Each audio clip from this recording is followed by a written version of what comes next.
Hey Eric, thank you for that great introduction. I am Tico, I'm our play-by-play, and this is Mr. Encryption, our color caster for today. Good evening.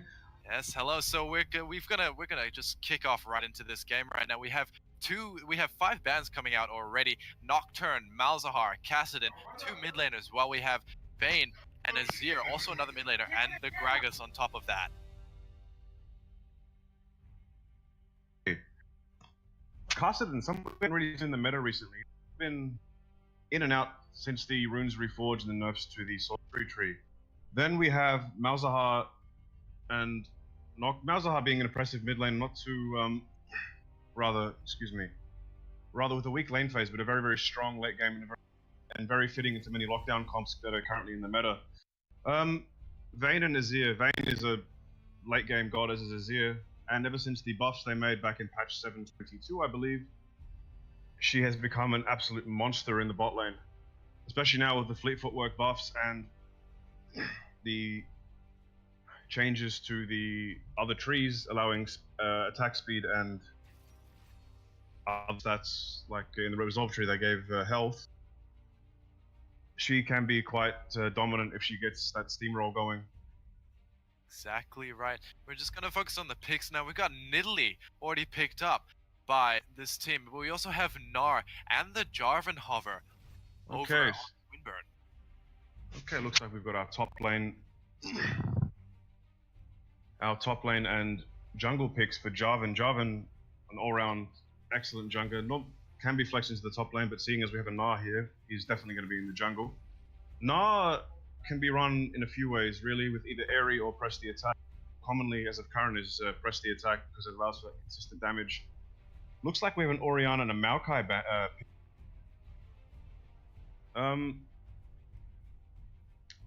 Orianna, all-round excellent mage.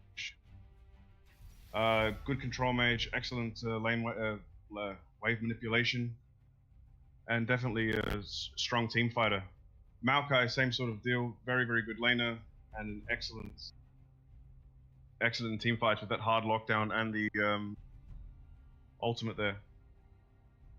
Yes, but we do have the Kleptomancer Ezreal coming out for the ADC as well as the Alistar ban coming out.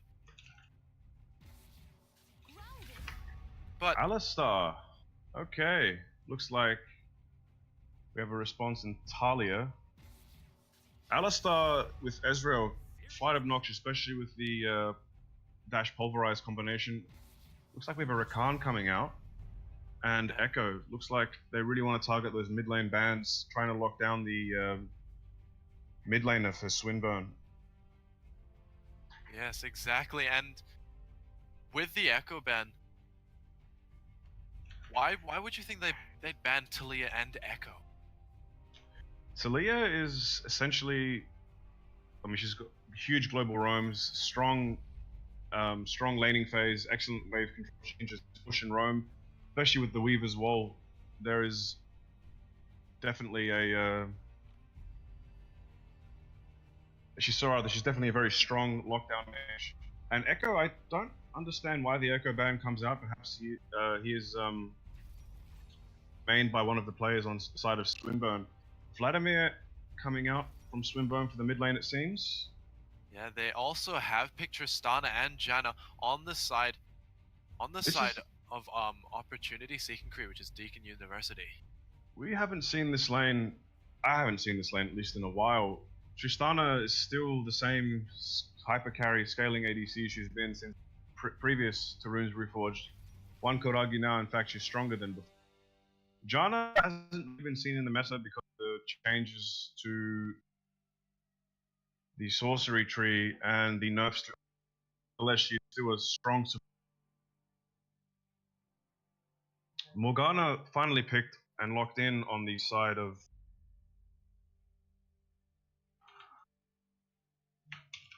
Yeah, Morgana, definitely a good pick, especially with an Ezreal along the side of this Morgana. So that bot lane will be a bit of a hassle for Janna and Tristana, but they do have a good disengage. So how do you think that disengage is going to be working out in towards the favor of Tristana and Janna? Janna gives more or less the ultimate peel with the Monsoon and the shields in lane. She's definitely an all-round support, and she also has the Tornado to basically anyone who wants to try and all-in like the Gnar, like the Jarvan. She would just push them out of the way and allow Tristana to disengage with the rocket jump. Yeah, quite right. But Ezreal and Morgana, they do have a really good engage comp as well. Like Morgana can disengage, but she also can re-engage, which she can also engage. So that's going to be a bit tough for this Janna and Tristana. But we'll see how that plays out in the game. The Morgana pick is actually quite interesting because she counters a lot of the, with the Black Shield that is, a lot of the single target lockdown that they have just with the Black Shield. Maokai's, for example, Root, Janna's Tornado, etc.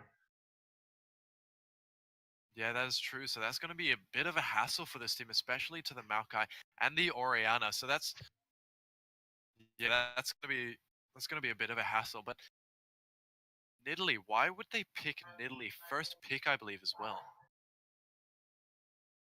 I imagine this is a comfort pick for the jungler of Deakin University. Nidalee is interesting because she also has a strong team fight as well as the ability to power farm and get ganks off really quickly. She's really an aggressive jungler. Yeah, that's true. But they do have quite a bit. Looking at the side of Swinburne, they do have a lot. They do have substantial tanks. They have Gnar, they have J4, and even Vladimir can go tank. He can scale tank into late game. Absolutely, especially now with Grasp of the Undying.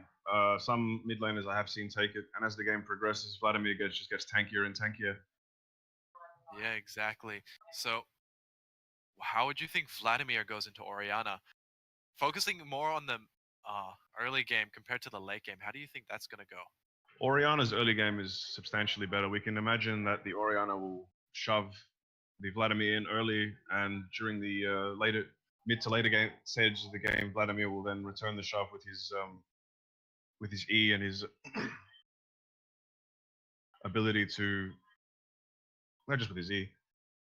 So Swinburne, I believe, they're going to be focused more on the late game rather than the early game. Maybe just to scale further into the late game. I want to see if this Ezreal goes Klepto or Dark Harvest. I've actually seen some Ezreals in Korea go press the attack, so that's also an option, considering he was nerfed on the attack speed 2 patches ago. Because his Q can proc press the attack, can it? Yes, it can. It's a powered auto. Yeah. So that will be interesting to see. I really want to see a press the attack Ezreal because that should be interesting. It certainly will be. But looking at the two supports, Janna with the really good disengage, how will she help her team in a team fight, especially against people like Morgana and Vladimir, especially? Well, the consistent healing from the Monsoon, the shields, the AD buff to the AD carry. Now, I imagine they'll be going second or third Iron Ardent Sensor after the talismans, so we can also add a lot of damage added on hit. Oh, but they do have really good borders. They have quite a few diamonds, plats. They have a challenger as well, so that's going to be really interesting to see. This is Division 1, by the way, so we're seeing Swinburne versus DEAKIN University, or we can go by their names if we want. Opportunity Seeking Crew for DEAKIN and Swinburne Esports for Swinburne, probably. All right, And- looks like. Oh, sorry. Go ahead. No, after you. All right, so they do have the skin game, which is strong, though, so that's going to be fun. Victorious Maokai. Absolutely, showing off that post-gold success and the challenger border there as well. That should be a lot of fun to see. But we are going to hop into game now. We're going to see how this team plays out, how both teams play out. Opportunity Seeking Crew, we're going to keep a special eye on that Nidalee, because I really want to see how she'll be able to help out, even in the late game, because she's not really a great team fighting champion. How do you think she'll help out in a team fight? Well, she's got the area of effect heal. She has the long range poke, so she is able to get some damage off and force an engage if necessary. Not to mention the hypermobility, so she can engage and disengage consistently with low cooldowns.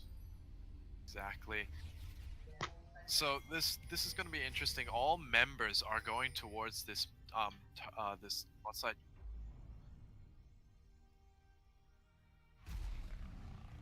Yeah, all members of this team, all members of Opportunity Seeking Crew, they're going towards this bot lane jungle, with the exception of Maokai, and Morgana's not moving yet, but she should be moving soon. Yeah, There it is. Okay. Yeah, there it is.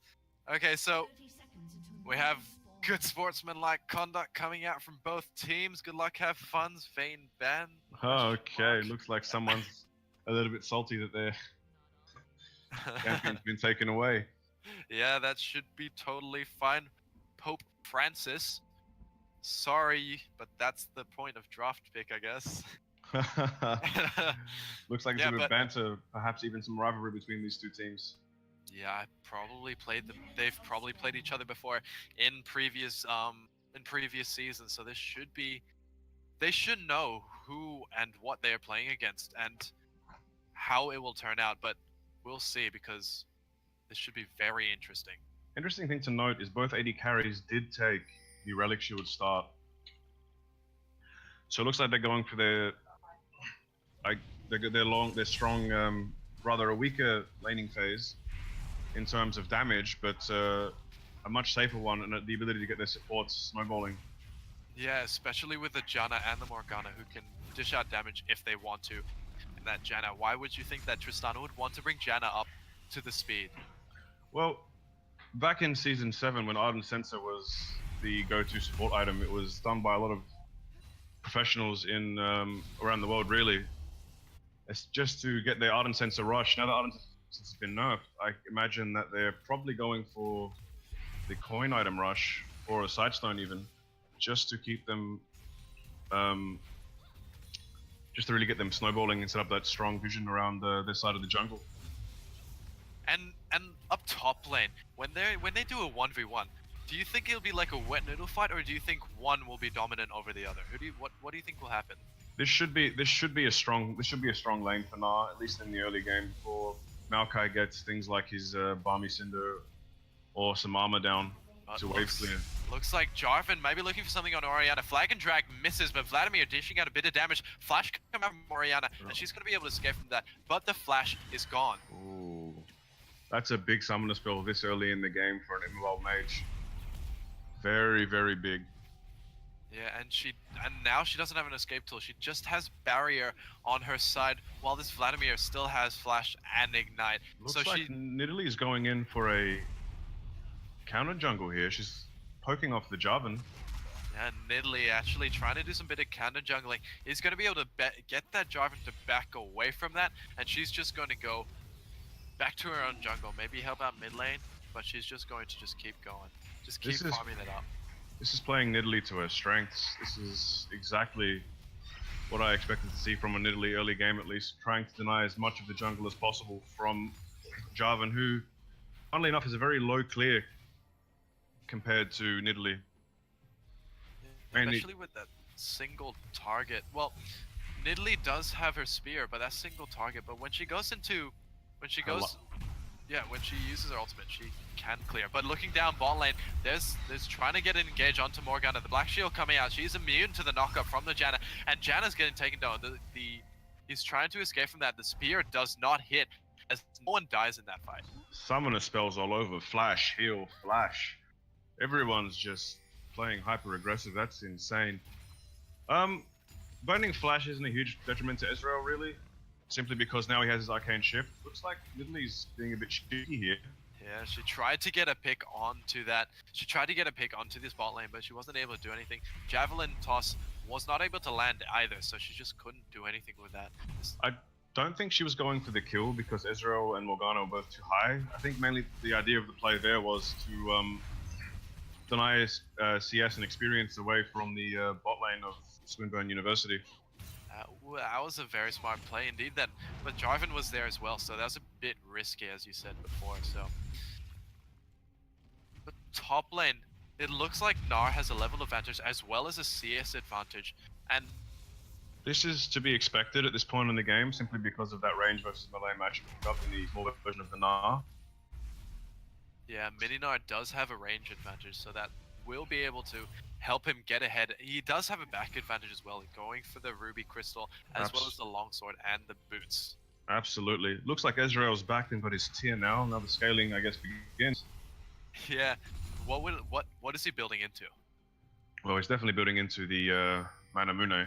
Yeah. He's also got his upgraded Targon's Brace, which means now once he completes the quest for it, he does gain a shield, and he gains the extra Targon stacks. Jarvan using a flag and drag flash to get onto Orianna is not going to be able to get anything from that because Vladimir did not have the follow-up, and Jarvan has wasted a flash for that. Oh no.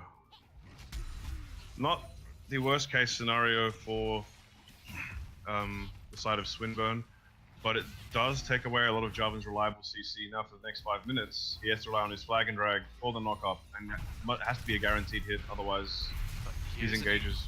Here's an engage onto Morgana, trying to deal a lot of damage. She gets taken down past half health, but Tristana has to rocket jump back out to stop all the damage, and Ezreal can dish out, and he is past half health, so he knows he can dish out it safely. An ambitious play there by Tristana, trying to capitalize on the positioning of Morgana, but ultimately failing just because of the fact that Ezreal was well positioned and and reacted really well to the engage. And this Nidalee is doing quite a bit of counter juggling. Maokai up top lane though is taking a bit of damage from Mega Gnar, but he goes back into Mini Gnar and he's using his stacks to try and deal some damage. He's got Hyper, he's trying to get some damage onto Maokai. Maokai, one more hit, but Nidalee is there as well as we focus on this bot lane for some reason. Ooh, and he's gonna back away. Almost got the solo kill. Nidalee there being the hero, saving their top laner and denying first blood. Very, very well played. Interesting thing to note that Maokai now has CS lead, albeit slight advantage over his lane counterpart. Yeah, very true. He does have a cloth arm as well as a Bambi Cinder. Also, on top of that, he has his pre-purchased Doran's shield, so that's going to stop a lot of damage that Gnar wants to dish out to him. Already very tanky, already becoming that obnoxious laner that we've really come to see from Maokai's in the top lane. Yeah, and he re-engages onto Gnar. The ultimate coming Gnar. Great disengage from them and managing to stop all that from happening. It was a really good engage. Whiffs the ultimate though. That's going to be rather troublesome for... Dark Binding landing on Janna though. Buster Shock coming in from Tristana, trying to dish out damage. Another rocket jump might secure. That's first blood going down to Ezreal. Gets a kill on Morgana. Another rocket jump trying to slow the Ezreal. Javelin toss is gonna miss as he tries to dish out damage. Janna's good, but engage from the Nidalee, and that's a great That's a great stopwatch coming out from Ezreal. And Gnar is from behind, getting another kill from Hyper and getting the kill onto Tristana as well as the Ezreal onto Janna. What was a brilliant play, now turned around because of good team communication and just team play. Mid lane Orianna is forced to pop barrier as Ignite falls on top of it. The stopwatch from the Vladimir is under turret, is stopping the damage from the turret to dish out onto him. I respect that play. I think that play there was a very, very good way to try and reduce control the damage that was caused in the bot lane. Rather to continue the snowball from the bot lane, excuse me. They are going to get the Mountain Drake off the back of that as well, so... That's going to help Nas split push a whole lot. Since the team is really set up for a 1-4, it's probably good they got it. It's actually very, good thing they got it this early in the game. Exactly, so that's going to be a bit of an advantage for that Gnar. Absolutely. Interesting thing to note now, the gold is still even though they have taken 3 kills, there are 2 kills up, and versus the Monash University. Yeah, they are, exactly, your point is right. They are 2 kills ahead, but they do only have a 300 gold advantage, so that's not as substantial as they would like. But the flag and drag engage onto Nidalee. He's not going to get anything because he doesn't have flash. Yeah, this comes down to what I said earlier. He burnt his flash. No real reliable form of follow-up from the flag and drag. Exactly. Especially in... Oh, well, he's got his Cataclysm now. Probably couldn't get off. True, but why would you want to do that to a Nidalee in their own jungle? It's a bit dangerous. He had no vision as well, so... Exactly, so just... simple trade going either way. Vladimir is shoved in here. Literally is hovering around mid, heading towards... Good engage by Tristana, managing to dodge it. Buster shot coming out, and he's trying to deal some damage, but this Janna goes down easily. The Javelin toss is not going to be able to get anything from the Nidalee, and she has blue buff, but that's not going to help anything. Dark Binding landing, but they're going to be able to escape from that with the death of Janna. Okay, that was... Again, this was actually Morgana playing very, very... The flag and drag coming out onto Orianna, though. It's not going to be able to get anything. The Ignite auto attack is going to be able to secure Orianna by the Vladimir, though. Wow, that was very well executed from the side of Swinburne University. Now they might be able to either punish first turret here or get a whole lot of damage off and free up Vladimir to roam to other lanes. Exactly, but looking down, Tristana is taking a lot of damage as Ezreal tries to dish out some damage. The rocket jump coming in, and the auto attack finally gets a kill. Javelin toss tries to get a kill. He's gonna get something onto that as well. Okay. Finally starting to recover from the early escapades in the bot lane. Tristana getting kills. One thing to note, Tristana has bought a Cull. So with the Targons and the Targon's Bracelet, it should be very easy to stack that Cull up. Playing for the late game here, trying to get that scaling. Very well thought out. Ezreal now with a completed Manamune and now a Sheen. But looking up top lane, we have Gnar engaging onto Maokai. It's not going to deal enough damage, but that Hyper from Gnar is going to be able to dish out more damage than Maokai expected. But we do have a pause coming out.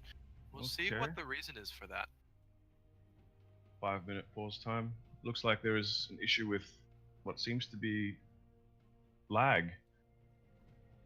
Yeah, lag on mid. So, which team was that? That was Vladimir coming out with a bit of lag. So, from Melbourne, apparently. Swinburne, just not enough internet speeds to... Anyway. Maybe they should have a chat with MBN Co. Maybe they can hook them up with something sweet. Yeah, you'd hope so.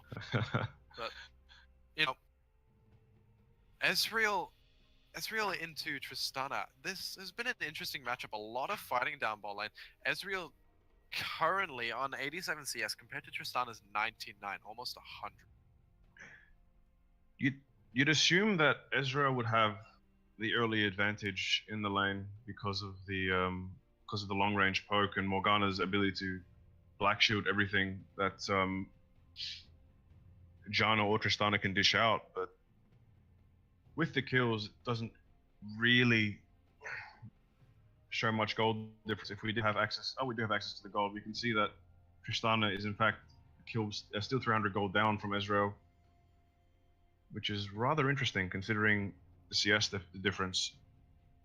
Very true, but looking at the mid lane, the Vladimir has a substantial amount of gold. in comparison to this Orianna, 1,000 ahead. Yeah, he's up by 18 CS, and he has a kill and first turret gold. He was in proximity when they did take that. Exactly. So, and we're also comparing this to junglers. Nidalee is also 500 gold ahead, and up top lane, Gnar has less CS actually, but he's got one more kill and he's got a bit more gold for that as well. Absolutely. And their items as well. Gnar has got the Phage, has got the Kindle Gem. Once he gets the Black Cleaver, that's when the lane phase, rather the Gnar, not I wouldn't say snowball. The aggressive Gnar push can really begin because he can shred what little armor that Dean has. Only thing he's really built is the Ninja Tabi and the Barmy Cinder. I guess the mobility is valued more than the tanky stats. He is paying for it, however, because, well, he isn't necessarily paying for it, but he is ahead in CS, but he's currently losing the lane. He is. I wouldn't say he's losing the lane because of the fact that he does have the CS lead and possibly an experience lead, just to have a. That doesn't look like we can. Oh, yes, we can. He actually is at an experience deficit. Looks like that kill down the bot lane still pushed Gnar up ahead. Yeah, but looks like we'll be starting again soon. We've gonna start game again. Vladimir should be fine now. Jarvan's taking his blue buff, so he should be able to he should be able to just keep up farming these jungles and scale into the late game, especially with the amount of CS. He wants to keep up with this Nidalee. He doesn't have the same amount of kills, so he wants to keep up. I'm curious as to why Ezreal decided to go for the Mercury Treads in the lane phase. There isn't much CC on the side of, or rather, there isn't much CC in the bot lane of Monash University. DEAKIN University. DEAKIN, excuse me. But DEAKIN, yeah. It is true, yeah. They don't have enough CC. They do have a Janna Tornado though, so that should be. That's generally counteracted by the Morgana Shield, so. Very true.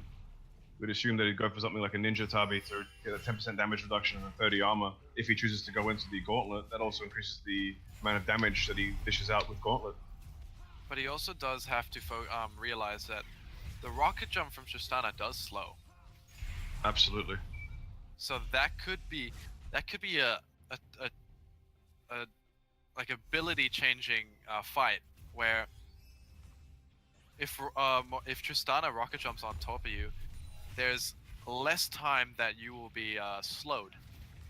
Absolutely. Treads. Absolutely. Looks like Vladimir in the jungle of Nidalee, now that he's freed up mid lane, he's able to freely roam around. Morgana's taking a lot of damage though. She gets down to half health. Buttershock coming out onto Ezreal as he tries to run away from this. Nidalee's there as well. The flash ulti coming out as he tries to escape, and he does, but by the hair of his whiskers. The arcane shift heal saved him. He was very, very close to dying there. One more auto would have had him. One more auto attack. Tries to dish a bit of damage back, but he's not able to do it. But he's still alive, and he does have Klepto, so he will be able to sustain a bit more if he has a health pot maybe. But, you know, Vladimir roaming bot lane, so he should be able to safely come back from this. But Pope Francis, he's in a dangerous area right now. The Dark Binding is going to land. So they're just going to back away from that one, though. But mid lane, we come in. There's Jarvan with the Flag and Drag. The ultimate coming out. Cataclysm. The Shockwave from Orianna. Good, but not enough. As Jarvan says goodbye to Orianna. I don't understand why Orianna was up that far. Looking here, we got Maokai. He's got 3 members of this team. Flag and Drag coming out. The ultimate could flash as he comes in. He tries to escape from this. The hype is going to land, but a good heal from his pass as Vladimir now focuses down Nidalee. Nidalee is trying to damage him under turn. Vlad doesn't have, he has enough health to escape from this one, as Nidalee is not able to get the kill of that. I'm unsure why Orianna was up past her turret at this point. Considering if we look at the map, there is no real vision set up to know where Jarvan is. And if we look at the blue side jungle, there is absolutely no wards placed down from either side, really. So no, it's contested territory, and since Red Side has a lead, it's very risky to make that play up forward and mid. But it looks like they are contesting jungle, not jungle, the Cloud Drake right now. They will, Ocean Drake, sorry, and they will be able to take it with a little bit of pressure coming out from Swinburne, but they will be able to take it quite easily, especially with a smite advantage. Dark Binding lands. Not going to be able to get anything from that, though. They're going to be able to run away from that because Ezreal wasn't there to help. Actually, it was stop the back. This slows down Tristana's ability to get items, and if she does back here, Morg, Ezreal push the lane and they deny experience in gold. True. So, very, very good Dark Binding there. Just very good play by that Morgana right there. But the Arcane Shift trying to dish out a bit of damage, but looks like they might be able to turn it around, but he won't, and they're just going to run and take some minions. Yes. Jarvan now in the bot lane brush, looking to make a play here. If they push up a bit too far, he might catch him out. He doesn't have Flash Flag and Drag. He gets a Cataclysm onto Tristana. She doesn't have Rocket Dump, so she won't be able to escape from the Dark Binding lands, and Jarvan gets the kill. It was a bit of a cheeky play, but it paid off in the end, considering, again, no vision. This game, I guess, will be a game of vision. And but these guys down bot lane, they look to take this turret. It won't be their first, but it is their second, and it puts them at a 2,000 gold advantage, and they're going to be looking to scale from this one. Even though it's 2,000, it's still quite a bit compared to what they would like. This is a snowball comp. Snowballing is quite dangerous, especially now that Ezreal has completed his Mora mana. Vladimir has the Proto Belt going into that Liandry's Torment. Jarvan building Cinderhulk and going to Titanic Hydra second item, so he's going to that tank damage build. Now completed his Black Cleaver. So he's looking for an engage onto Nidalee. He gets a flash ulti onto him. The root's coming out from Malka, but he's not going to be able to get enough as he has already used his Twisted Advance, and he's stuck on the turret. Vladimir is looking for a dive. Gnar tanking most of this, and he will go down. He won't go down, actually, as Massimo gets the final kill onto the... But Nidalee actually gets the huge kill onto Vladimir. Nidalee, wow, that was very well played. But looks like Jarvan uses a Cataclysm onto Nidalee, and he actually gets the kill. Well, again, a game of vision. No dark maps everywhere. And this is why it looks like Jarvan wants to make a play on Orianna here. Does, but he won't be able to. He's gonna flag and drag out of that bush. But Gnar has used the Rift Herald onto that top turret as a teleport coming in from. But bot lane, in comes the bust shot. The explosive charge actually gets a kill onto Morgana. Ezreal is now the focus. He ultimate coming out from Janna is going to heal up, and this Ezreal is looking dangerously low, and he goes down for a double. Twisted Advance coming out from top lane. Malphite trying to deal some damage as Vladimir deals some to Orianna. Tries to get a kill. The barrier coming out, but that's not going to be enough as Vladimir gets a kill onto Orianna. Looks like neither side wants to yield yet. It's still anyone's game. Now the gold lead reduced to 1,700 gold. Ezra now with the completed Triforce, possibly going third item Blade of the Ruined King. Not much to go by because he has a longsword. But with the minimal sustain he has, it would be safe to assume that that's what he's going for. But the Tristana does have, like, most of the gold in this game is in their ADCs. Tristana has 8,700, Ezreal has 8,300, and it shows in their items. Ezreal has finished a Triforce and the Mora Mana, as well as Tristana has finished a Static Shift alongside the Infinity Edge. And she's finished that Cull, giving her another 350 gold to allow her to buy more items and just punish. But that was some seriously fancy feat in that fight in the bot lane, dodging everything Ezreal had. Yeah, it was really well played, as well as the Janna ultimate. The Monsoon helped keep that Tristana alive during that fight. Not just helped keep her alive, but it also gave her more damage. One thing to note is Ardent Sensors come out. This was an Ardent Sensor rush Janna. So it comes back to what we said earlier with the Targan's Brace item coming out. And now she has Ardent Sensor first item, while not as effective, still applying a lot of on-hit damage. Yeah, that's true, but they will be looking to take this next dragon, which will be, I believe it will be Inferno. Oh, no, not Inferno, sorry, Mountain Dragon. And so they will be looking to take it because they already have one, they want another. Absolutely, especially for rushing down Baron and getting those objectives really, really pushing. But it looks like a lane swap has come out from these teams. Maokai has gone down bot lane. This Tristana has gone up top lane to pressure this Gnar back. Well, now that Tristana has some levels, she's got some range, she can essentially abuse the Gnar without getting too abused herself because of the bonus range from the passive, draw a bead.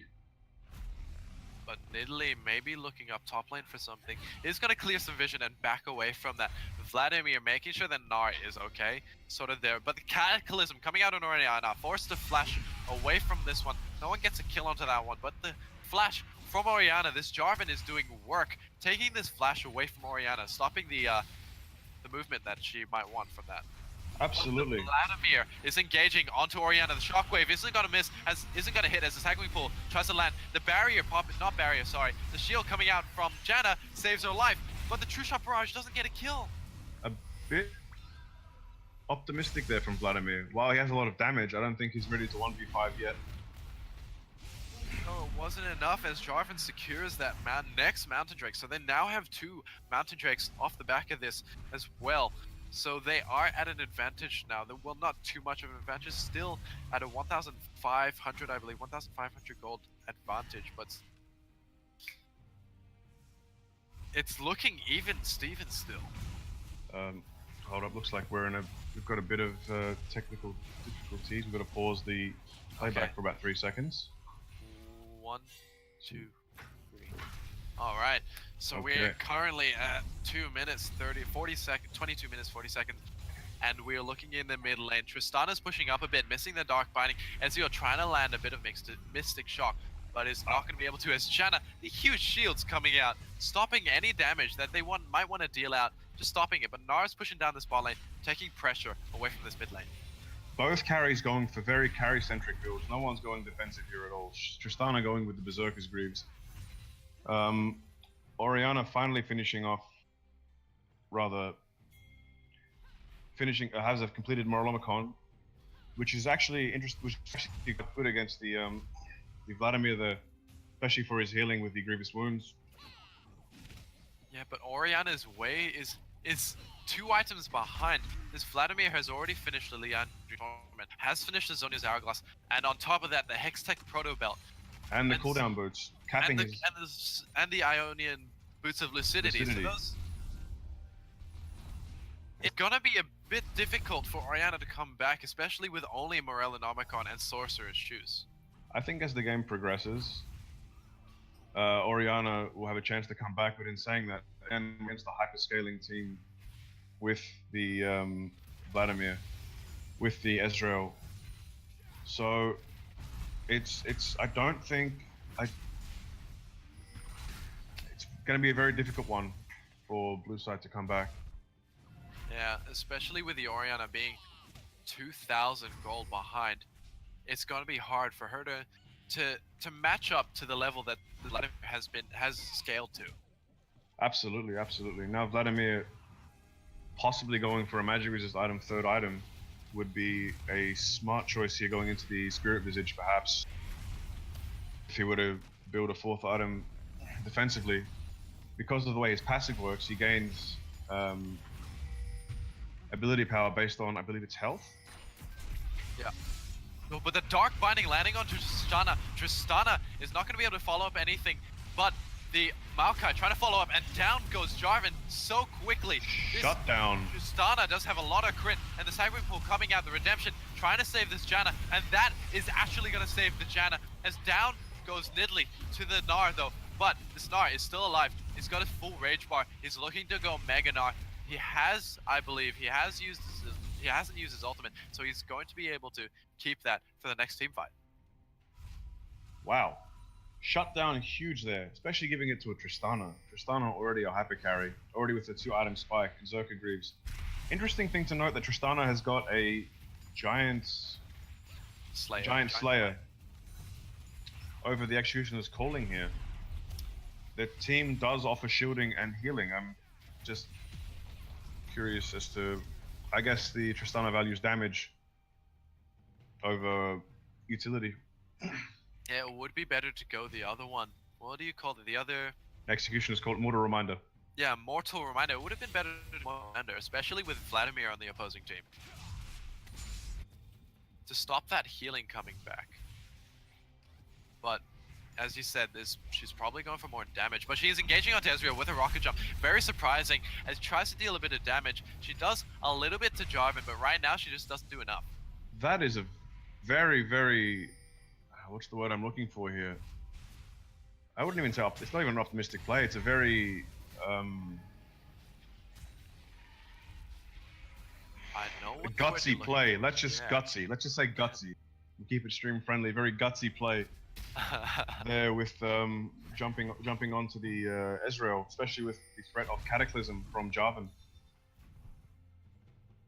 Cataclysm, yeah, she did use rocket jump, so the Cataclysm would have been able to catch her out, but she does, however, have flash, so that would be able to. I mean, I wouldn't want to pop it, but I mean, if you have to.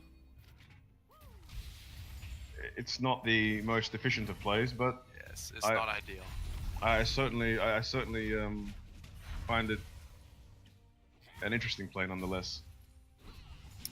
Yeah, but Morgana's back around there. Tristana's going to get caught out by the Dark Binding, so she has a lot of shields. Shockwave coming out from Orianna. Cataclysm is going to get a kill onto Tristana. The True Shot Barrage is going to come through. Redemption as well will not be able to save Janna's life as a double kill comes from Jarvan. Jarvan is looking for this Maokai now. Maokai has fallen dangerously low as teeny tiny Tex gets a kill onto the Maokai. Wow, and that's Baron. That is Baron right there. Yeah, they will be able to get Baron off the back of this as well. They only have 2 members left alive on DEAKIN's side, and one of them is the jungler, but he might look to steal it, but he won't be able to because he's got a lot of members coming from here. Not to mention 2 Mountain Drakes. They shred that thing very fast. Exactly, and she just dies so quickly to Ezreal, and so they're going to back away from this, reset, and look for a push. 5,000 gold lead on the side of Swinburne University. Carries now completing... Ezreal now completing his 3... He's got 3 items. He's going to be a very, very strong carry. Execution is culling. They're going to try and stop as much of that Janna shielding as possible and the healing. Mortal Reminder completed now on Tristana. Everyone's getting items, but I don't think that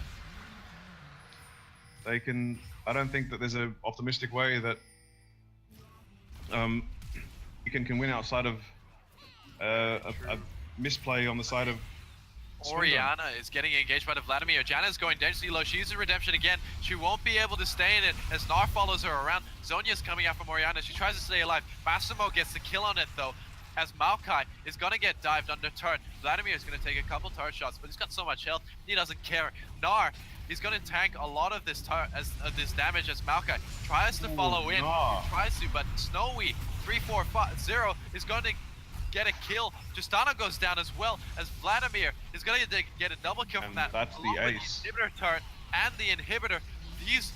These respawn timers are so high. These guys will be looking to finish the game.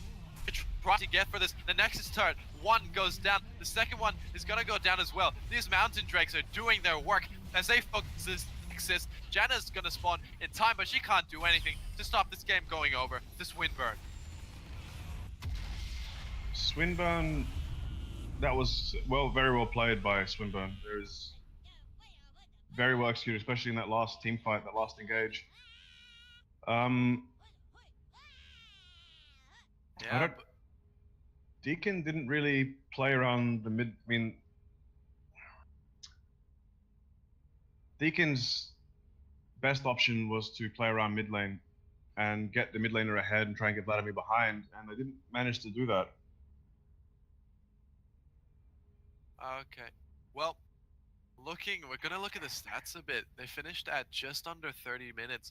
Looking at stats, this Tristana dealt a lot of damage, but she just didn't do enough to carry her team. She's dealt double the damage of most of her team members, but She also dealt 4,000 more, sorry, than the highest member on the team of Swinburne. Exactly, but she just couldn't deal enough to carry her team. While we're looking at the side of Swinburne, they have an even amount of damage over their team members. This Gnar has dealt the same amount as Nidalee, which is their second highest in DEAKIN side. But Vladimir has dealt the most in their team, and Ezreal not far behind. So they've dealt a lot of damage as a team, which brings them to a victory. Absolutely. I don't think the side effect was damage alone. We look at item builds. Third item Gargoyle Stoneplate, Jarvan, Warden's Mail, and Bramble going into the Thorn Mail. Morgana, Sidestone, Ardent Sense and Morgana. Interesting. I know it does proc on the Black Shield. I just didn't expect it with Ezreal. Yeah. So all the carries built accordingly. They got their snowball going on a snowball comp, and the game just was decided from there, really. Janna not even finishing her tier 2 boots, even though she does have the passive that allows her to get movement speed when near an ally, is interesting because it inhibits her ability to rotate effectively. I mean, that redemption, it was a good idea to rush that redemption, but it just didn't do enough in the team fights. Like, I mean, she used it to keep herself alive. She rushed the Ardent Sensor. Yeah, she rushed Ardent Sensor redemption second, but she used that redemption, I noticed, quite a bit to save herself. It didn't come down in time. I think perhaps it would have been better for the Janna to sort of go, okay, well, I've died, I've been caught out. And when the team fight continues to ensue, use the redemption then to save the team in the middle of a fight. Exactly. Thereby allowing her to get some damage off on the enemy team and then healing her own. Exactly. So that was the end of game 1. We're going to go on a break now, and we'll see you shortly after this. We're handing you back. We'll see you soon.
All right, we're back in Champ Select. All Let's right, go to the- so Let's yeah, go to we're the pick going ban phase. back into the pick ban phase. We're going for game 2. We've got DEAKIN on the right and we have Swinburne on the left this time. So the first ban coming out is the Evelyn. Now, that's an interesting ban. I didn't expect Evelyn to be banned, unless, of course, it's a ban against one of the players who perhaps main Evelyn or specialize in playing Evelyn. Yeah, target She ban. she can be obnoxious with her invisibility But for they sure. do and Cassidy and a target ban for Tristana, as well as a Malzahar back on the side of DEAKIN. I And mean, an Azir on the Swinburne. They just don't want any mage scaling in this game by the looks of things, and the ban on Tristana is definitely a good ban. We saw how much damage she did in the last game. Out damage on far. Yeah, and Jarvan 4 is another target ban for the side of DEAKIN as well. They don't want any more lockdown, any more shenanigans like last game. They just want to. They've given away Vayne this time. Actually, we did notice in the in-game chat there was one player who was rather upset that Vayne was taken away, and now looks like he's finally got it. Nas coming into the game again this time from the side of DEAKIN. Yeah, it was Pope Francis that really wanted his Vayne pick, and he got a bit salty, but they still won anyway. And so now that he's on his comfort pick, maybe he will what's the word? He will be better on a Vayne than on his Ezreal, even though his Ezreal is pretty good. But a Gragas pick coming out from Bruce. An early game jungler. It's interesting to see Gragas with his body slam, flash combos, and his flash W combos. Yeah, and his exploding casket as well. So Absolutely. that should be a bit of hectic on the side of Swinburne, I believe. But they have picked a Poppy, which I have not seen much, and also a Nocturne as well. Okay, another aggressive jungler coming out this time. If there's no Jarvan, then Nocturne. One thing to note is Nocturne was banned last game, so we'll see how the game pans out this time. With Nocturne being picked, Orianna being picked again, or hovered again rather, and locked in. Orianna getting locked in there again on the side of DEAKIN, so they will be looking. This looks like it's a comfort pick for Azura. Not performing well against a Vladimir. They may be looking to ban Vlad into the Orianna again, but they do ban a Lulu. Okay, they ban Lulu. She's, well, especially with Vayne, you get the you've got picks and Ardent Sensor coming out, and once Vayne builds, if Vayne decides to build Gintus, considering there are two hyper tanks on this, it's a very likely possibility that that happens. It'll be a very obnoxious support to deal with. Even in the lane phase with sheer aggression, it compensates for a lot of Vayne's shortcomings in the lane phase, lane. Yeah, but they do make sure that they make sure that these supports are banned, because they have done the Lulu. They have also banned the Alistar as well as the Janna. So these support bans are targets. Which possibly leaves a Rakan ban coming out, or perhaps. Okay, they ban Israel. They ban Ezreal though. I'm not 100. No, they do ban Ezreal because, I mean, he does have poke range on this Vayne. Exactly, long range poke makes Vayne's life in lane rather irritating. Okay, Xayah picked on the side of DEAKIN. Okay, so it Can might we be see looking for a Rakan as well. If we see Rakan counter pick, perhaps from Swinburne. They may be looking for a Rakan counter pick, but does Rakan go synergize well with Vayne? That's the question. Absolutely. Grand entrance into the knock up and disengage with Ardent Sensor as well, and a team charm. It does look like they have locked in Morgana though, and that Dark Binding will create havoc, especially when it lands, and the Condemn as well on Vayne. Most definitely, and especially if the Dark Binding landed near a wall, the follow-up Chain CC can come into play. All we're left now is the pick for the mid laner on the side of Swinburne. Perhaps on the Vladimir, and there it is. Ooh, Vladimir again into the Orianna, and the first game it was not good, so the second game I'm expecting a sort of similar outcome. It's possible, but now we do need to factor in Gragas. Gragas is much more reliable than Nidalee in terms of ganks, and Tarek comes out for Xayah, not the Rakan. Oh, okay. Vel'Koz. Oh, okay. So the Vel'Koz support comes out into the Morgana with a Dark Binding and a Vayne with Condemn. Why would you think that they pick Vel'Koz? I'm confused, to be honest. I know that Vel'Koz's Dazzle Star adds team fighting ability, like it takes it to the next level with everyone being invulnerable. But Vel'Koz, I guess, gives inlane poke. It's long range damage that makes the true damage against Morgana's Dark Shield is one thing, and the other is the extra poke on Vayne. Probably trying to get Vayne to give up some CS early in the lane phase, considering Xayah's wave clear is much more reliable than Vayne's lack of wave clear. It's true, but looks like something's. All right. So it looks like someone has left. Perhaps some technical bug. Yes. So they weren't able to trade because they took too long to do so. Okay. Looks like some technical difficulties from our from the player's client, rather. Yeah. So, looks like we're gonna have to restart the pick and ban phase. And now that everyone knows what they're gonna pick, we're gonna have to go through it again and choose something else. Unless tournament rules dictate that they have to pick and ban the same things. Unless that happens, but yeah, it looks like our organizer is saying that everyone has to pick the same thing. So that's gonna happen. We're gonna have the same picks. Vel'Koz support, I believe, was the last pick. Yep. So that's gonna couldn't trade. Who can trade? Yeah. Looks so like Vladimir Snowy couldn't trade with. Vladimir couldn't be traded into mid lane for some reason, so they took too long. Yeah. Looks like this time they're picking their own champion since the pick ban's already been decided. All right, so we're gonna restart, and we're gonna wait for another maybe 5 minutes till we get back in game. Until then, we might hand it over back to Eric.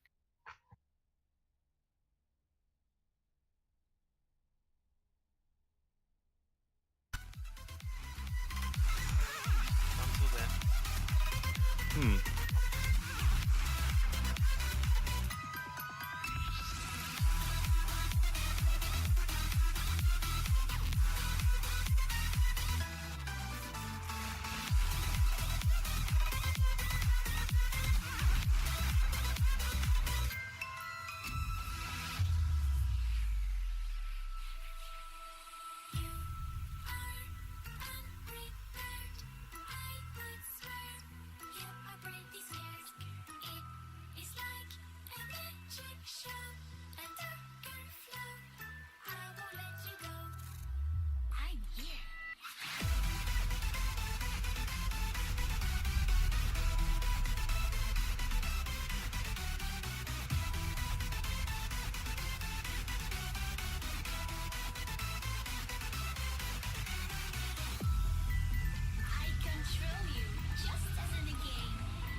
Right.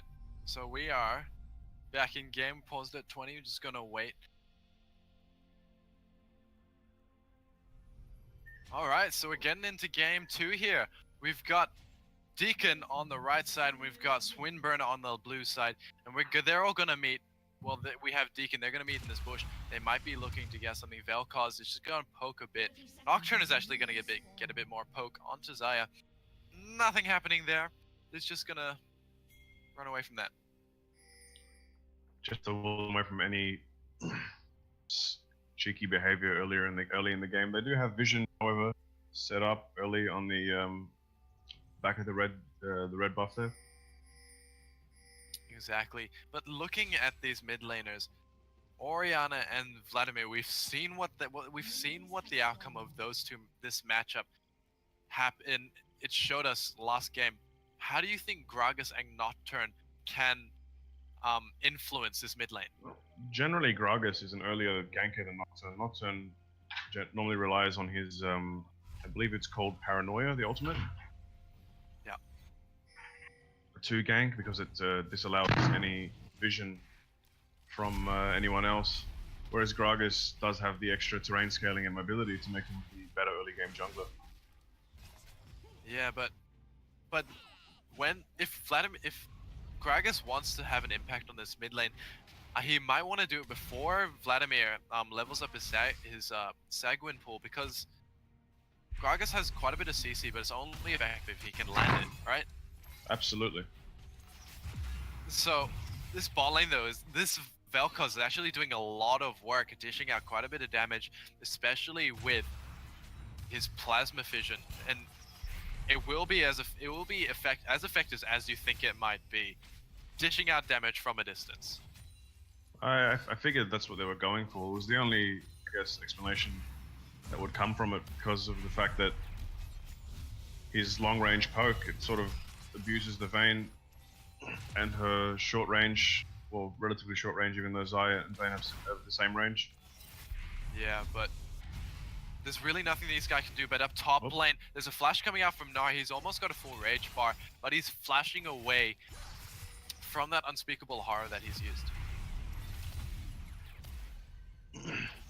Just wanted to play safe, I guess, in the lane. He should have lane priority over Poppy in terms of, again, the melee versus range matchup.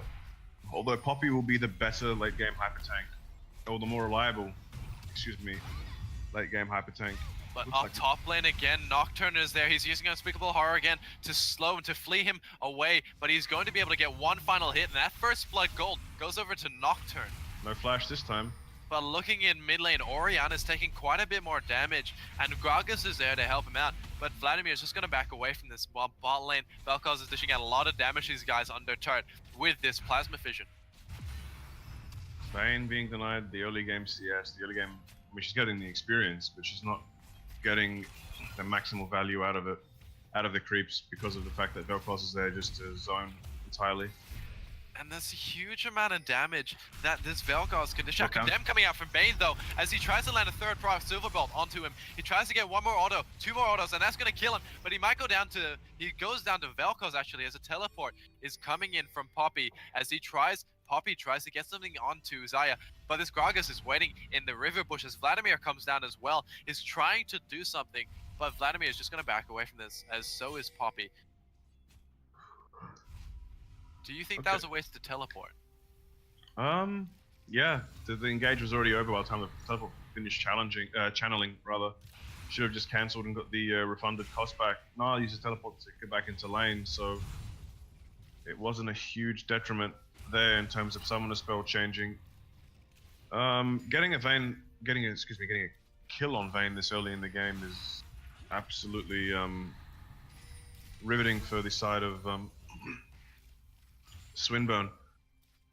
Getting Vayne ahead is the key to, well, not the key, but a key to unlocking this game and just shutting it out really quickly.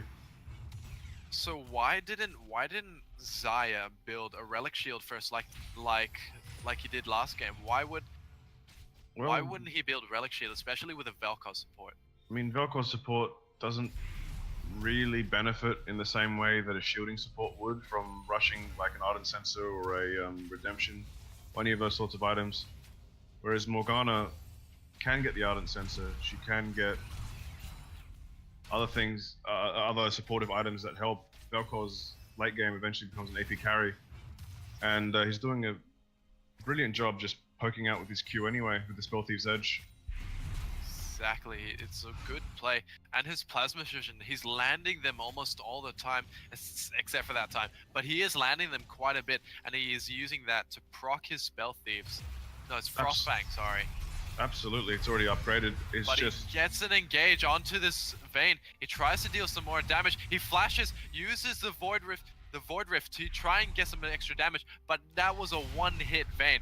As Unspeakable Horror from Nocturne onto Orianna. Orianna is surrounded now. The Condemn into the wall. The third is trying to flash away from this, and he does escape from that one. The Shockwave misses. Goes wide. So much is being invested here into that bot lane, into trying to kill the bot lane, when now it just gives Vladimir free push on the turret. As you can see in the mid lane, there's no one to answer that CS, and she's going to miss a wave for that. I think that was a bit greedy. But up top lane, this Nari is actually giving this Poppy a bit more than she can take, because she is pushed into her turret, and Nar is just keeps on dishing out damage. And this Vladimir also in mid lane is controlling this Orianna the way he would like. He's able to sustain in lane and just ignore most of the damage that Orianna wants to dish out. Yep, and already 8 CS up, so that's basically the wave that Orianna left behind earlier. It's going to put her at a pretty big disadvantage in terms of items once again. Exactly, and so, I mean, this Vel'Koz is below half HP, but so is Vayne. She does have Fleet Footwork, so she'll be able to sustain a bit more than he would. He does have low mana as well, so he might be looking to back sometime soon, because he hasn't backed yet. I imagine that would be the aimed play there. They shove the wave out back and then start getting their items, but looks like no. Tries to get engaged, but nothing happening from that. We tried to predict, but nothing going to happen. One thing to note is Gragas. But the ultimate actually coming in from Nocturne, managing to get a kill onto Vel'Koz. Then comes the Condemn. The Xayah trying to do some damage, but it's not going to be able to one hit, and down goes Xayah to Nocturne. Yep. Interesting. I was expecting Gragas to be more proactive in the early game, you know, considering he has the gank advantage and he has the priority on pushing. Instead, he's decided to counter jungle their blue buff and place a ward down. But I don't see why Gragas isn't playing to his strengths. Yeah, and Gragas, he hasn't had any lane presence. The only sort of instance where we've seen him near a lane was when down bot lane when teleport came out from Poppy, but that's about it. Exactly, he's done nothing really to get his laners ahead, and because of that, they're suffering now. Nocturne has been certainly more proactive in this early game. Exactly, especially with the Paranoia, he's able to surprise the bot lane. They were looking to back by pushing in this wave, but it just turned it around with the Paranoia, and he's able just to get a surprise kill into Vel'Koz. That is one big Nocturne right now. It's 3-0. Exactly, and it shows in his. It does show in his gold as well. This Gragas has been farming constantly, but this Nocturne, because he's been so proactive in this game, he's ahead in gold. 800 gold, almost finished his jungling item. Meanwhile, Gragas has a Balmy Cinder and the first in Hunter's Talisman. Exactly, and so he's just going to be a lot more of a late game threat. Not necessarily late game, but mid game. Mid game threat in this game, but Gragas maybe looking for something now. Here. Ultimate coming out from Vel'Koz. He's trying to land the good exploding casket, and managing to secure a kill onto Morgana, but the ultimate and the Zhonya's, the stopwatch coming out from Orianna, trying to mitigate most of that damage, but he's not going to be able to mitigate enough as Nocturne comes in for the kill. The Nara as well, TP, he's trying to get the hype onto the Nocturne, but he's not going to be able to do enough as Nocturne walks away with his life. Wow, Nar catching the wave there is good. I don't understand. I mean,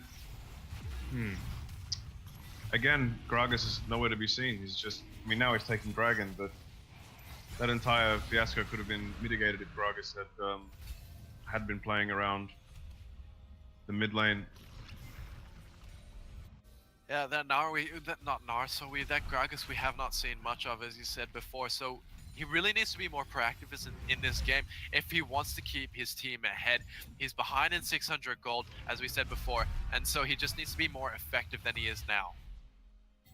We have seen that he is able to make good plays. We saw that play in the bot lane where they managed to get the kill on the Morgana. So if he just keeps playing in a proactive way, such as using his exploding cast, the flash body slams, we'll see that the snowball can be counteracted. It's only a 300 gold lead on the side of Swinburne University at the moment. And all of their gold, or the majority of their gold rather, is being funneled through that Nocturne. Yeah, too true. And so this Nocturne will be looking to snowball in this game. He does have 4 kills. He does have CS as well. Doesn't really matter as much, but Gragas may be looking for something onto the Vayne. He gets an exploding casket on. Actually, not the exploding casket. He does get the barrel roll onto Vayne, but nothing is gonna come of that as Vayne just disengages from that easily. Absolutely. Nocturne already building into his lethality items, forgoing the warriors or enchantment. Generally, looks like this comes a paranoia onto the Orianna under turret. They're looking to dive, but Nocturne taking too many. Shockwave is not going to land as Zonya comes out. A good exploding casket, but not good enough as a sanguine pool comes out. Great play by the Vladimir. Looks like there was also disengage in the top lane. Poppy in mid lane. Nars dealing a lot of damage onto Nocturne and Vladimir. They're gonna have to back away from this, but the lane swap coming out from the bot lane as well. The amount of damage that this Vel'Koz can dish out with just his poke, with his plasma fission, and his void rift, he's just a threat. Absolutely, and you look at his passive organic destruction. When that procs, Vel'Koz no longer does just magic damage; he also deals true damage. Exactly. So he just ignores that black shield from Morgana. Ignores the black shield, ignores any resist they've built up, and just shreds no matter what target it is. Exactly. So right now he does have a gold advantage over this Morgana, but that's because he has procced his Frostfang a lot more than Morgana has. Not to mention the kill he's got over the Morgana.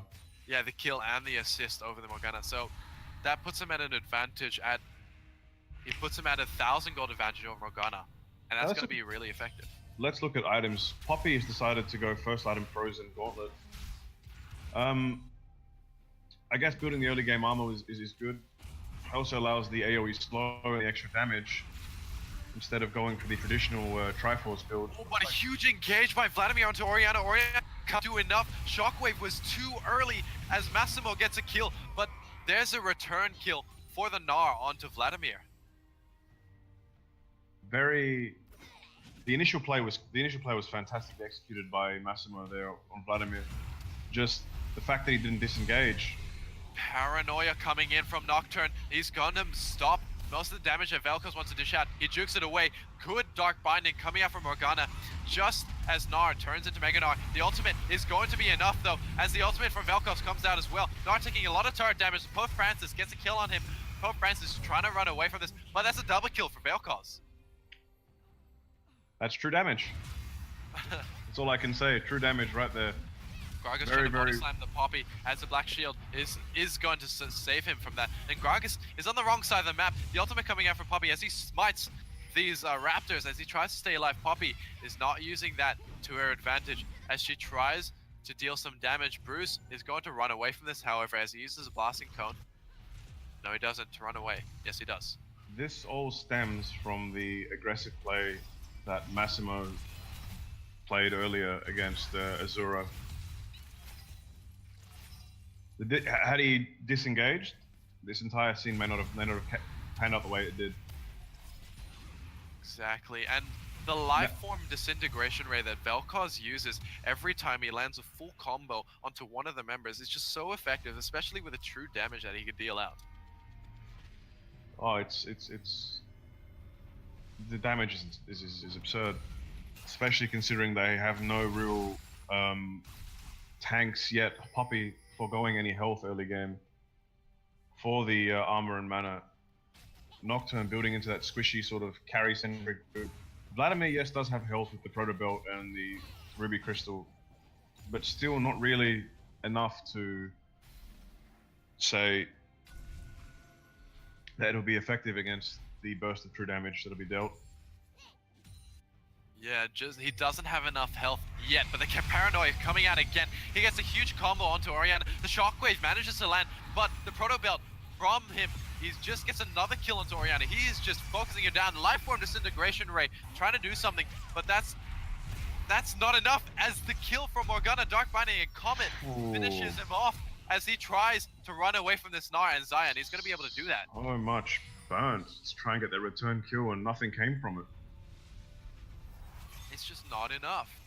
The Duskbringer actually helps them disengage from that. Absolutely. Absolutely. With the added movement speed.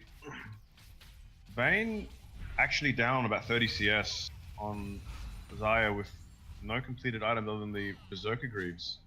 There's Xayah now having her Essence Reaver, Brawler's Knuckle, and Double Dagger with boots, finishing into Zeal and Ninja Tabi, so it's going for a very defensive style of build. I can potentially see a Phantom Dancer coming out from Xayah, for going the wave clear from a Shiv, possibly even a rapid fire cannon to get that longer range poke off. Exactly, but this Vel'Koz has already finished a Haunting, guys. He doesn't have a support item per se. He does have the Frostfang, but that's it. That's the only support item he has. He's just building full damage. Haunting, guys. He's got 2 Dark Seals as well. The lack of Sightstone here is going to be... it's going to hurt DEAKIN later on in the game. Perhaps not now because they have got counter snowball going, but when the game progresses and there's no rewards, if he doesn't build into that warding item, it'll be very difficult for DEAKIN University to make any aggressive plays, or any strategic plays at all for that matter, because of the lack of vision. But Vayne has finished the last 100, on her call, and she has finished a static shift and has a BF sword, so she will be doing a little bit more damage than she was before. And so... now, sorry. Go ahead. No, I was just going to say, now with final hour at level 2, she gets a bonus 50 AD as well, so getting almost a BF sword and a half, or more than a BF sword and a half now, just in terms of raw damage. So she will be a very heavy hitter. But in comes Poppy with the disengage, not going to be able to knock up anyone, as the Lifeform Disintegration Ray tries to get a kill onto, but he's not going to be able to, as Vayne gets the first tier turret onto DEAKIN, and he's going to be able to get that easily. No one was paying attention to the bottom lane. There wasn't anything they could do in mid lane for them to want to stay there other than try and zone or try and force a fight. But if they forced a fight under a turret with no, I guess Gragas was present, so no tanks would be wrong. Looks like there's a pause coming out. We do, yes, exactly. We do have another pause coming out. We'll see what the reason is soon. But the captain of the red side, so Oriana, has brought the pause out. We'll just wait a minute to see what the reason is. But I really want to focus on these ADCs. They are even in gold now. Even in gold, yeah, 2 kills. The difference is the difference in gold essentially is minute, because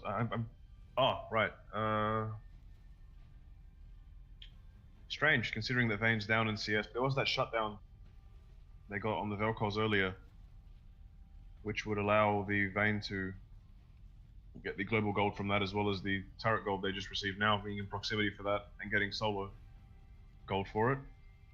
Even though it isn't first turret, the amount of gold you get when alone versus with a team member is significantly increased. Exactly, but this Vel'Koz, he's building towards that Leandri's Torment. He wants to get the health, but why would he go for the Leandri's Torment first? AoE burn. Okay. Essentially, if they get a whole lot of damage on multiple targets at the same time, the Leandries will do a lot of damage to every member of the team as opposed to just one. It also allows him to get some health, which makes him slightly tankier in that sense. All right, but he's also building the Vladimir is also building the same thing. He's got haunting guys as well, but he has finished the proto belt. But looking at the gold difference between both mid laners, Vladimir has a substantial amount in comparison to Orianna. As the game comes back, Vladimir is on 6,800, while Orianna is only on 5,000. Well, 50 CS up, 2 kills up, and an assist up will definitely account for that gold deficit, not to mention the extra tower. Orianna's bleeding here in terms of gold, and her team are doing the best to, or Azura's team rather, are doing the best to sort of maintain that and avoid Vladimir snowballing hard once again. Exactly, but they're going to be able to take the Rift Herald because uncontested. They're going to be able to take the Rift Herald uncontested, so that they want to push this out even further. They want to extend their lead because they are behind, slightly behind. They're going to be able to bring this back with the Rift Herald and hopefully get a turret, a second tier turret off the back of that. Even if mid lane turret is taken, I believe that'll be the turret they'll be going for with the Rift Herald, because of the fact that it opens up the map entirely. It isn't inherently a bad thing because it allows Swinburne to turtle, and on their comp, since it is a very big, since the Vayne does scale very hard, all they need to do is turtle, let Vayne farm up, get a lot of gold. But the paranoia coming, he's getting a huge kill, a lot of damage onto Orianna. He actually manages to burst him down so quickly, and the proto belt coming out from Massimo is trying to dish out a bit of damage to Xayah. Xayah's forced to use the ultimate to get back away from the Sagwin pull. It's not going to be enough as Gnar tries to escape from that. The life form disintegration ray is going to be able to secure the kill onto Vladimir, and looks like Swinburne, they're pushing down this turret. They will be looking to take this first tier, their second turret of the game, but they won't be able to anytime soon because these guys are pushing DEAKIN are pushing these guys away from the turret.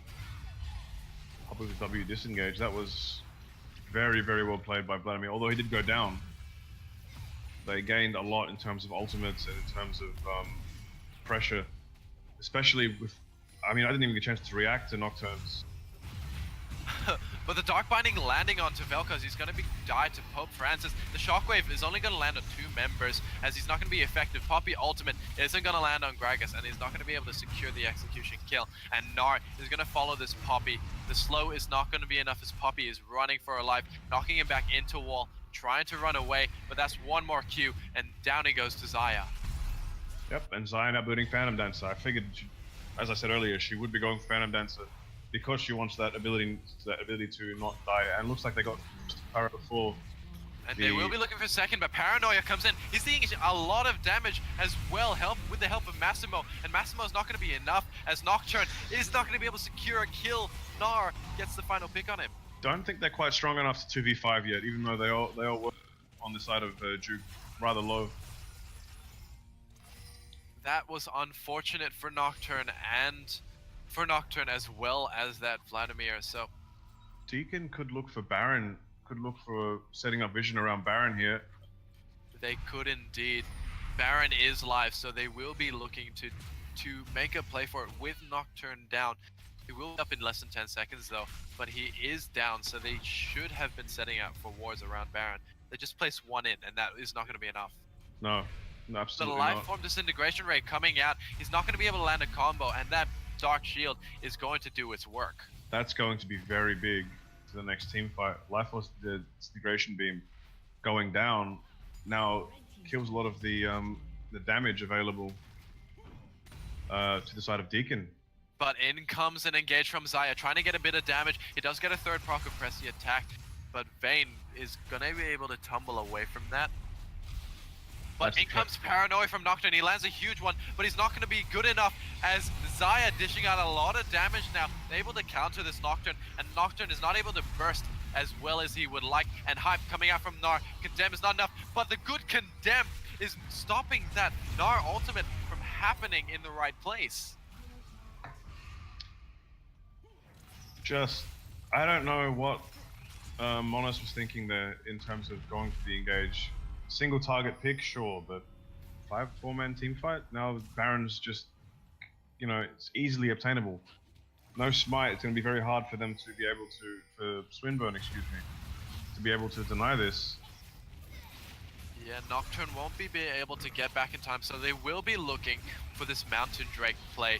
We do have, they have picked up Infernal Drake as well as Ocean Drake, and they now have Baron. But on the other foot, we do have Swinburne going for that Mountain Dragon, and so they're trying to get some sort of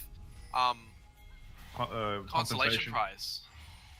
Mountain Drag in the long run isn't actually a bad thing. It allows them to push better. Although that Swinburne don't really have siege sort of composition. It's more single target pick comp, so they do need to play to those strengths in order to return that lead they had earlier on in the game. But against the team fighting comp who's always grouping, it's a lot harder, especially now that the 1-4 ability not has the TP up and his 2-item spikes, so he will cut down turrets very fast with the Baron. Loading Casket does not manage to bring any enemy teams back in, but in comes Nocturne. He does have Paranoia up again, so he will be looking to use it. But this team is grouped up so well, and this Gnar has teleport, so he will be looking to help the team if they do get engaged. And Nocturne, he just does not do enough. Okay, it looks like Poppy using the ultimate there just to buy them some time, albeit for naught, because that mid turret looks like it will go down. Yeah, Keeper's verdict is not going to be enough to stop them from taking the second tier turret, and they keep pushing with his Baron empowered minions. Nocturne, he can't do anything right now because they're all grouped up so well. Dark Binding neither, but they're looking for an engage now. Poppy trying something. Lifestorm Disintegration Ray is not going to be enough as he gets taken down by the Vayne. Gnar's going to get killed by Nocturne as well. Vladimir picking up a double kill on Xayah and Gragas. Gnar is on the back line now. He's trying to dish out some damage. He's very tanky, but not tanky enough as Vladimir gets a quadra kill. Wow. Duke overstayed there so much. Now they threw everyone who was behind on the side of Swinburne back into the game. Vladimir getting a quadra kill. That's insanity. Vayne getting the single kill onto I believe it was Vel'Koz who went down first. So much spent. Yeah, that Lifeform integration rate just was not enough. Unlike before, unlike previous team fights, he just could not be as effective because he did not get a full combo onto any of the enemy team members. And that is what happens to a Vel'Koz towards the mid or late game. Well, that happens to a Vel'Koz when not fighting in choke points. Now, fighting in an open mid lane or open lane in general is actually inefficient for the side of Duke University because they have the Gnar, they have the Orianna, they have the Xayah, even with the Featherstorm. They have all of these champions that deal so well in guerrilla warfare that they decided to use it in a mid lane. In fairness, they were engaged on by Poppy, but they're doing this instead of a full fight. Yeah, but the Paranoia coming in, he's exploding onto a solo target. Xayah's got a lot of lifesteal as she is able to... Flash heal. Yeah, oh sorry, not lifesteal, but heal, exactly. Able to stop that Nocturne for getting a solo pick. This is where the Phantom Dancer and Tabbies come. Nocturne single target damage, 10% damage reduction from the Tabbies. She gets the damage reduction from the Phantom Dancer. And that's exactly... Keeper's verdict able to keep the tanks away from this team. It was a good play because he's able to now focus down this Vel'Koz. The Dark Binding is not going to land as the ultimate coming out from Vel'Koz is not going to be enough. He's going to get taken down so quickly as Vladimir is now trying to focus down more team members. The Pope Francis gets a kill onto Xayah, and this is not going to be enough. There's a double kill coming out from Vayne, and Gnar is the only one left alive. He tries to jump away, and he's not going to be able to slow this Vayne down as she gets a third proc of her silver bolts onto and gets an ace for their team. Double Zeal item Vayne, 3 crit item Vayne is a monster. They've let the game go on long enough such that Vayne can get these items and really just become the beast that she is known to be at this point in the game.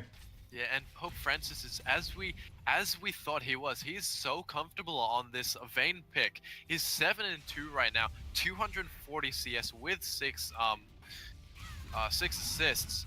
Well, we can He's see why very comfortable. we can see why he was so upset in the earlier game. So he decided to take the Ezreal and show them what it was. But looks like nudge the disengage here from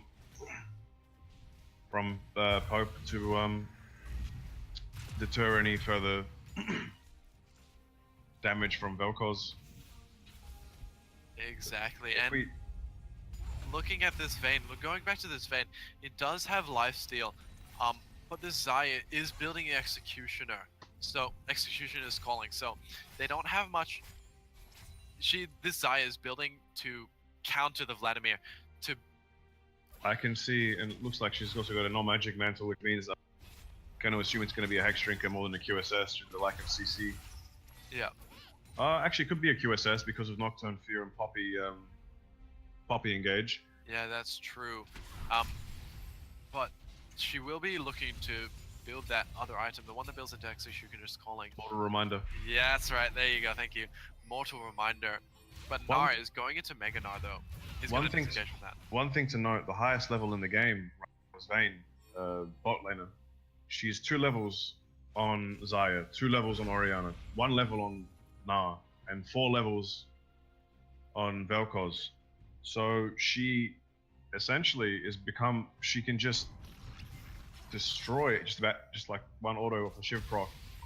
Takes away an eighth of the health of Xayah there. Yeah, and she does a huge amount of damage to Vel'Koz as well, and he's just so careful right now. He can't afford to be caught out like he was before. He has finished the Liandry's Torment, and he has built Eye of the Watchers so that he can ward up, so that he can bring his team back into the game with the wards. But it may be a little too late because he has also a Dark Seal and no sweeper. Only one sweeper, no vision denial. Or not much vision denial on the side of Duke. If we look at it, we only have Gragas whose sweeper is down. So there isn't really much that that Vel'Koz is doing for team vision other than doing damage. Yeah, exactly, and his damage is not enough against this team. Vladimir has a lot of health now, has a Void Staff and a Zhonya's and a Proto Belt. Well, this Vladimir has a lot of health, so this Vel'Koz can't deal any damage. Not just that, we also have the Locket of Solari. We have a QSS for Vayne now, and even Mikhail's Crucible. So no CC is touching this Vayne. No, you're right. No crowd control is able to touch this Vayne. She has Final Hour as well up. She has a Tumble. The shield coming out from Morgana, as well as the Poppy disengage and the Nocturne Paranoia. As I said before, incoming, the Shockwave lands. The Lifeform Disintegration Ray doing its work, but not enough, as this Vladimir is focusing down this backline. He gets a kill on Xayah, as well as a Nocturne onto Gnar. Good disengage by Gragas, and Vel'Koz is going to back in the enemy Tribush. Looks like there was a GA pop there, but who had the GA?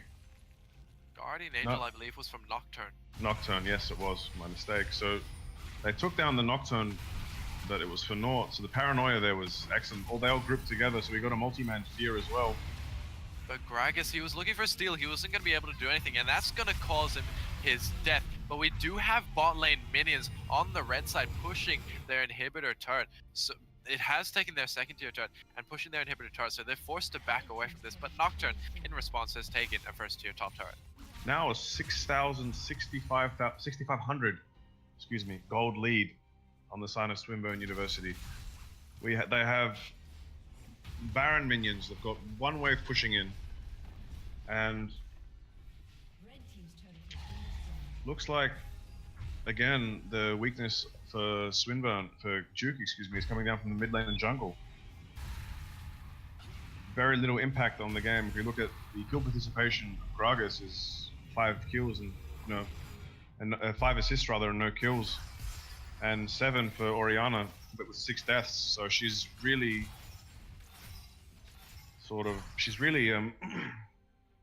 dropped the ball a little bit here in this mid lane. Very true. And we're looking at the goal difference. This Vayne is so far ahead. She's got 2,000 gold ahead of the Xayah, and Xayah is the one with the most gold. Compare that to the rest of the enemy team. She is so far ahead. She's more than any of the enemy team members, sorry. And so that's going to be very substantial, especially in team fights like we saw before. Well, another thing to note is that Orianna hasn't seen any blue buffs, neither during the lane phase nor even post lane phase. It's just all been taken by it. Paranoia is trying to engage onto the Gnar, but the good spell shield is going to be able to stop that, and Massimo is going to get a kill onto Gnar. It's pushing with no vision. If we look at the blue side jungle of Duke, there's a lot of blue wards and only 2 that I can see red wards. So they have control of that side of the jungle. They invested the wards, invested the time to control that area, and denying any sort of movement from Duke. But they will be looking to take this. There's a lot of damage that this Vayne can deal to the Xayah, but Xayah doesn't have any lifesteal as well, so she can't heal back. With the amount of damage she does, she still can't heal back any of the damage that she deals. No lifesteal. Now she's got a more of the Anomalious finish, but that's not going to be enough, I believe, to burst Vladimir down. Vladimir now, Poppy taking a top lane turret.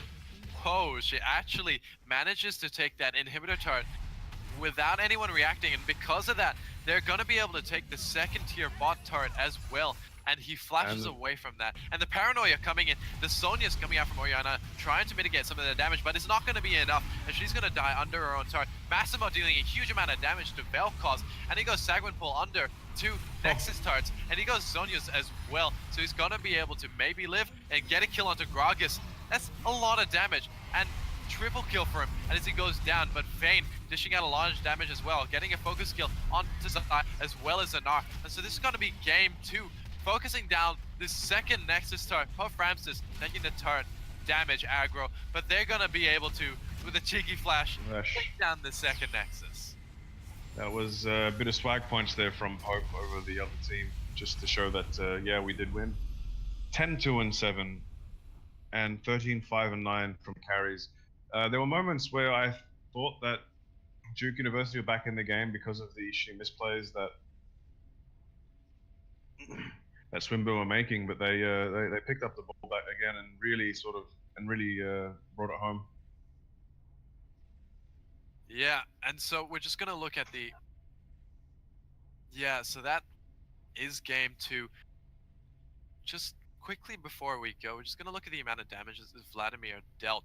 He was the team carry, and 37,532 damage. He was a carry of this team. We thought that Vayne dealt a lot. Look at the Vladimir. It's just a huge amount that he has dealt. So the Sanguine Pool, not the Sanguine Pool, what's the ultimate called? The I can't help you there. Vladimir's ultimate, when it's on multiple enemy challengers, enemy champions, does a lot of damage, especially those with no magic resist. So he's always hitting the Xayah, hitting the Vel'Koz, hitting even Orianna at times, and just blowing them up. And then with the amount of sustain he gains back, there wasn't much they could do to compensate. Exactly. Well, that is the end of game 2. Swinburne has won 2-0 this first round of this tournament. And so we will be looking to see you guys next week. Thank you for watching. I'm Tico. And I'm Mr. Encryption. Have a good night. Thanks for watching.